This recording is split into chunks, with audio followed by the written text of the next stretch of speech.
Hi everyone, I'm Tock Custom, and on this video we're going to be reviewing the Brother Stellaire XJ1. This is a sewing and embroidery hybrid machine with a heavy focus on quilting, and I'm sure it can do a lot more than that. So I'll break this into two videos, the first for sewing and the second for all of the different embroidery options. I should also mention this is not your typical entry-level machine, so I will be skipping all of the beginner-level things like threading it and focusing on all of the new features that are going to be exciting for me and hopefully for you. Alright, so here we are at the machine. I haven't actually turned it on yet, but I did plug it in and put the foot pedal down below. So let's turn this on so you don't have to see my face in the reflection. But I think just like the PR machines, it's going to load up. That is a very bright LED light, and then I should be able to just tap. There we go. Okay, so since this is my first time, I'm going to do the setup thing. So let's do that.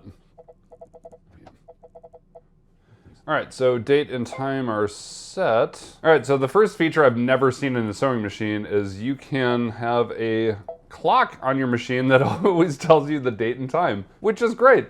I just want to take a moment to navigate the menu here. Obviously, we're going to do sewing first, but this is going to be for setting up Wi-Fi. I believe this is just for when you're transferring embroidery files, which we'll talk about in the next video. And then we've got all kinds of different, I think, default stitch mechanics that I'm just going to leave these as default for now. There's a bunch of different tutorials on how to use this machine, which is always nice. Next is a lock mechanism, which I guess if you want to walk away from your machine and make sure your kids or your cats don't, step on your foot pedal or something like that. And then the home button brings you back to home, which is great. So we're going to be doing sewing today, so I want to see what this looks like.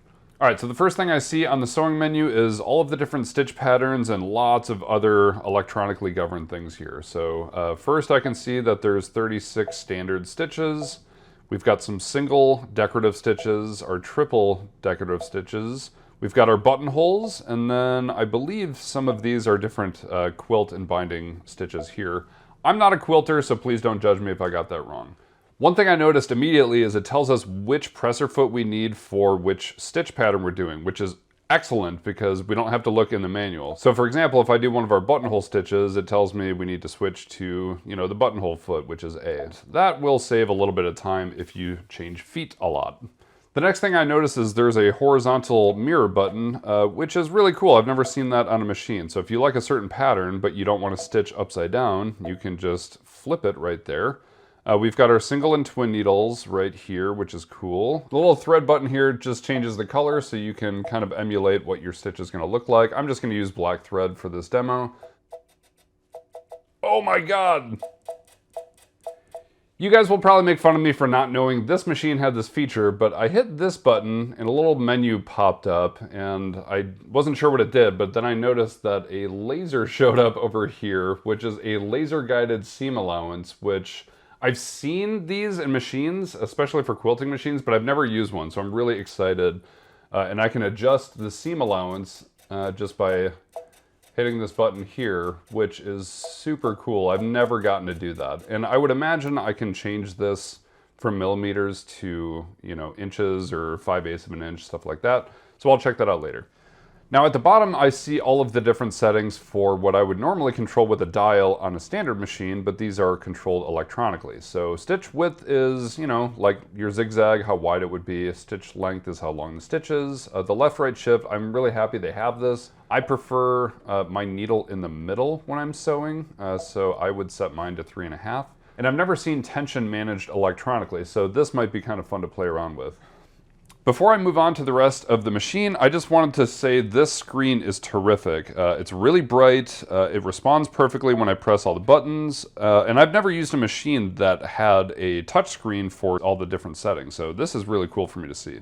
Now, starting from the right, working our way down here, I've definitely used needle threaders before, but this one is completely automated, so I'm actually kind of excited to see how this works when we get there. Speed control I'm used to seeing, so that's fine. This is new for me, to have a button that raises and lowers the presser foot. Normally I do that myself, so that's kind of cool. The thread trimmer I've seen before. The needle down button is fine. I don't know what this does. So I believe what this button does is it's doing a full rotation of the needle. So this is one full stitch. If I hit this button, it's gonna go up and then it's gonna go down. So that's like a half stitch. So this is a full rotation.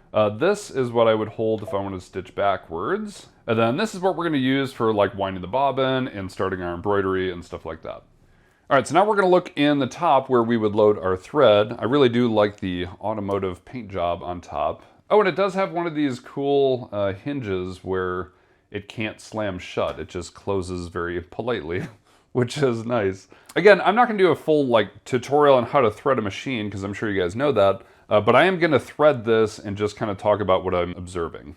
Now, before I thread this, I didn't mention this, but it came with this really nice little tackle box here.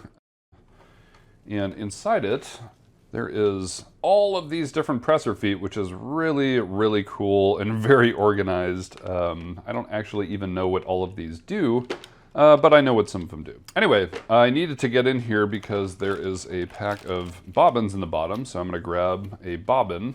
I will get back to this little thing later and we can check out what's all in here. Okay, so we're gonna start by winding a bobbin. Actually, this setup is a little different, so I'll kind of briefly go over it, but I'm just gonna go around the pin, into this bracket here from the right, and then it's gonna go around this tension wheel, and then it tells me to cross over the top and go into the bobbin. All right, so I've got my thread coming out the bottom, and normally I'd have to snap this to the right, but there's a little stopper here that I'm going to snap into the bobbin, and then the screen changes, so let me show you that. So one more time, when I snap this into the bobbin, it's gonna pop this up, which I've never seen this before, so I'm just gonna hold the thread down on top so it trims it when I hit start. Hopefully this works. Look at that. Oh wow, that's super quiet too. So let me zoom into what's happening up top here. All right, and that's all done. So I'm gonna trim my thread and then we will just take that out. I should also mention that when the bobbin was full, this snapped back into place so that the machine is now ready for sewing. Okay, so this all looks quite familiar. So I'm gonna raise the foot and the needle, and this is just your typical drop-in bobbin, and that is done like that. All right, so now we're just gonna thread the top of the machine. So I'm gonna follow this around, just following the numbers, go down, uptake, here's the hook, and then we're gonna go down. Now I wanna see how this double automatic threader works. Okay, so as I'm coming down here, I'm gonna go behind the needle like normal. And then, is there a little groove? Yeah, okay, so up the metal groove here around where it says 7. Does it trim it for me? There it is, okay. Now, when I hit the automatic thread button, does it work? Yes, it does. Wow, that's so cool. Okay, and then I just pull it right out the back and this machine is ready to go. That was very easy. All right, now every machine kind of feels different when it sews with different types of material, in my opinion, so I prepared a few different cuts of fabric to see how this machine feels with different types of fabric. So let's start with some very soft jersey knit. Now my favorite stitch on all the other Brother machines is the one that looks like a lightning bolt. So I'm gonna switch to that. I'm gonna leave it at default settings. I'm gonna turn on the laser because that's awesome. And I'm just gonna let the machine kind of do its thing here. I'm still getting used to hitting a button to lower the presser foot. That's cool. And sometimes I'm lazy with pulling out my pins, but on a machine this nice, I am not gonna mess around with that. So I'm just gonna let it pull the fabric on its own.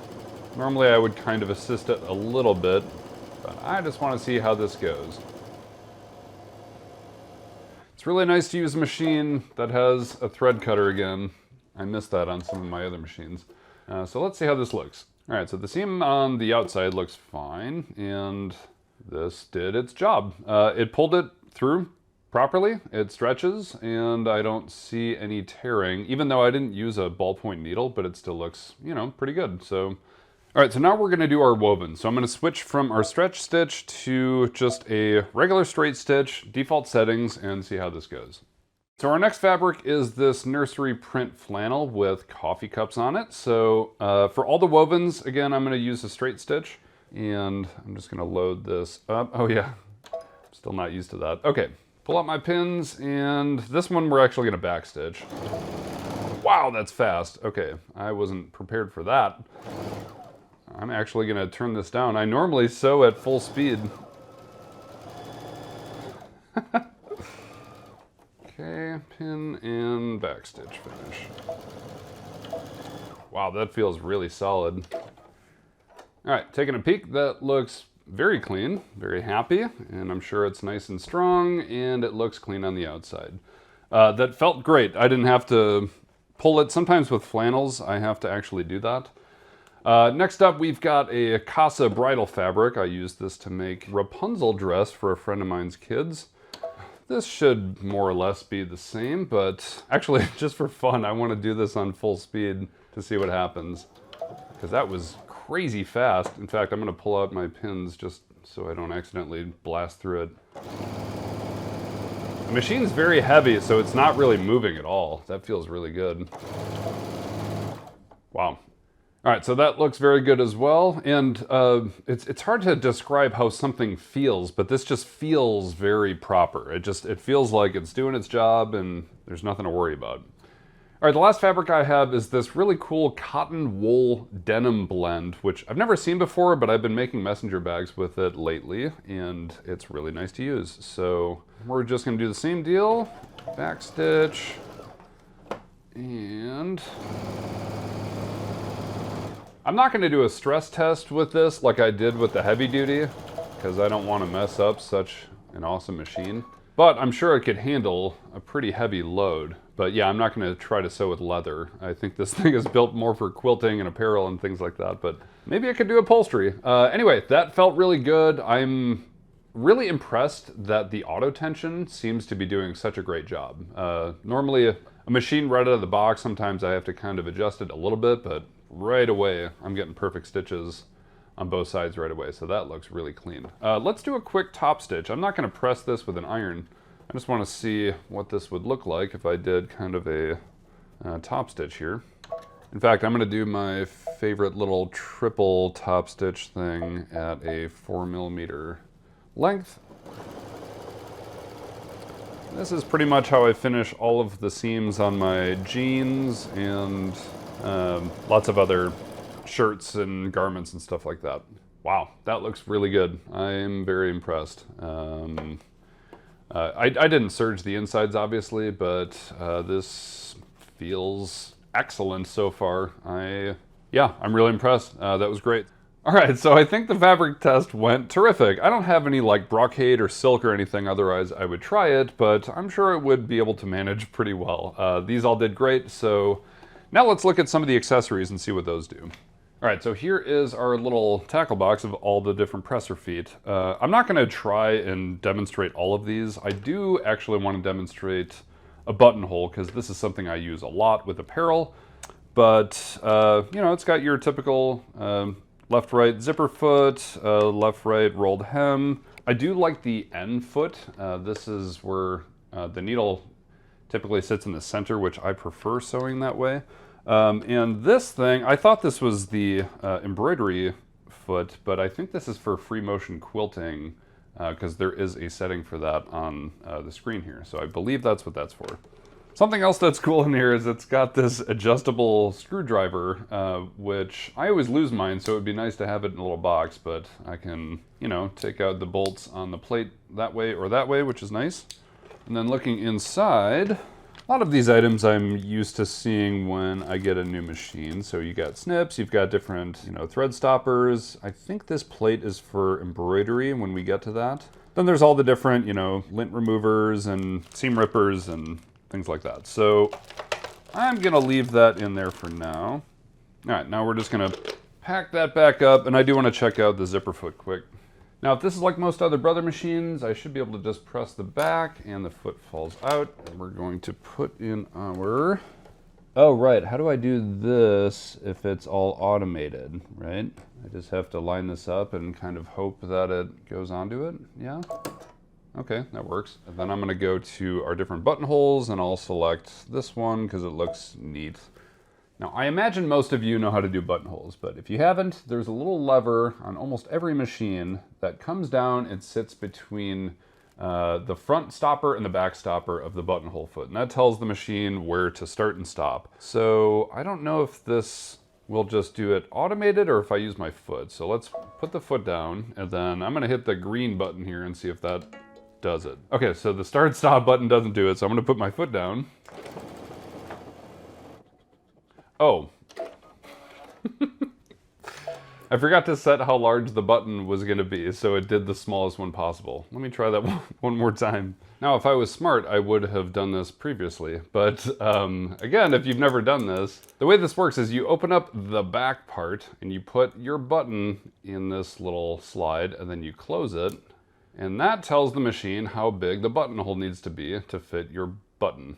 I always do it a couple clicks bigger, just because I get better results that way. So now I can take the button out, and then we're gonna do this one more time, and it should work fine. All right, buttonhole, take 2. All right, that looks much better. So that's how a buttonhole should look.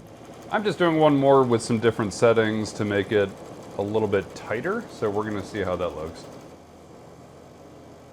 All right, so that was the same type of buttonhole. I just lowered the width and the length of the stitch, and I got a much cleaner and tighter stitch there, which is good because if you make things like, you know, button-down shirts and jeans, you're gonna get a lot of stress on that. So anyway, I'm very, very impressed with that, and the back would look very clean if I clean that up, but it looks good, so I'm happy with that. All right, just to put this back the way it was, I'm going to take out the buttonhole foot and raise the little lever there and put this guy back. All right, now looking back at the main sewing menu, I noticed this character decorative stitch tab at the top here, and there's a whole nother wave of different stitches. So a lot of these I've never actually seen on any other machines before. I would imagine a lot of these have to do with quilting, but I want to try some of these out just to see how they look. But this chain one looks cool. Let's see how that goes. All right, so this is the full speed of it doing this particular stitch. I'm not even touching the fabric at all. I'm just letting the machine feed it itself. But looking at the back here, that looks pretty cool. Let's stop there. All right, I really like that stitch. That is something I would probably end up using a lot. Let's see what else this thing does.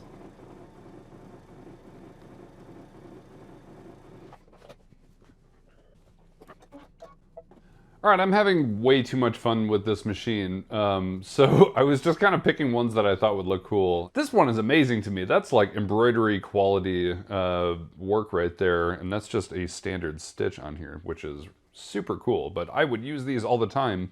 All right, I feel kind of foolish going into this blind without having done any research, but in all these different decorative stitches here, the first category's got 299 different stitches, the next one's got 106. I mean, there's hundreds of these, so they go on, and so many of these are super cool. I do want to check out the text function. I've only seen a couple of machines that can do this, so let's see if I can spell something out.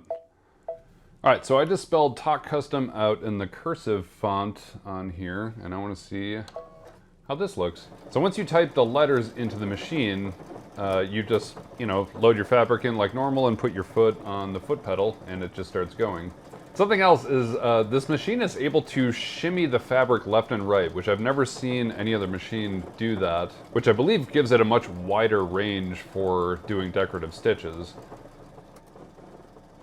All right, let's see how that looks. Wow, that looks so good. Okay, I'm gonna clean up some of these threads. I wanna see how this looks when it's cleaned up. So I'm using my embroidery snips here to get these little jump stitches, and I have to say, being able to monogram something without having to load it into an embroidery hoop with all the stabilizer and all the work that goes into that would be such a time saver. That's a huge deal to be able to do that. Okay, so there is our font stitch. Keep in mind, this is just 2 layers of denim stuck together. There's no stabilizer, no interfacing, no extra work. It just did the stitches just like that. All right, now we just covered a lot of different things, but I want to come back to this operations guide. Basically, the entire manual is inside the machine itself. So I can go here, and if I want to learn how to, you know, do some kind of basic operation and wind the bobbin, I can just, you know, go to that and it's gonna show me all of the steps to do all of the different things that I need to do. Even some of the other tasks this machine can do, you can just watch a video on how to wind a bobbin or set up the embroidery function or something like that, and it will show you how to do it right here on the machine. Now, obviously we just did this, so hopefully you don't need this, but if you get stumped on anything, all of these different resources are going to be really helpful. So it'll be really fun to talk about all the different embroidery options and fonts and things like that that this machine can do. It's got a ton of hoops it comes with, and it's also sponsored by Disney. So we can go into one of the categories and load up, you know, one of the princesses, but we're going to talk about that in the next video. All right, so we just covered a lot of the key features of the Stellaire XJ1. Something I forgot to mention is this has an 11-inch arm, which is a big deal if you're into quilting or upholstery or certain types of bags or garments, whereas my typical machine has about a 6-inch arm, so that goes a long way. Now, I'm sure I missed a lot that this is able to do sewing-wise, but that is kind of the basics for what you can expect from this machine out of the box. In the next video, we're going to talk all about all the embroidery options, and as you can see, this has a very large embroidery harness because it holds some really big hoops. So we're going to see how good the quality is for embroidery in the next video. I want to thank everyone at Sewing Machines Plus for lending me this machine to do some review and tutorial videos. Also, I would like to make my first ever quilt using this machine before I send it back. Also, big thanks to Brother Sews for sponsoring this video. If you have any questions, please let me know in the comments or reach out to me on Instagram or through my website. Otherwise, thank you so much for watching, and I'm excited to show you embroidery in the next video.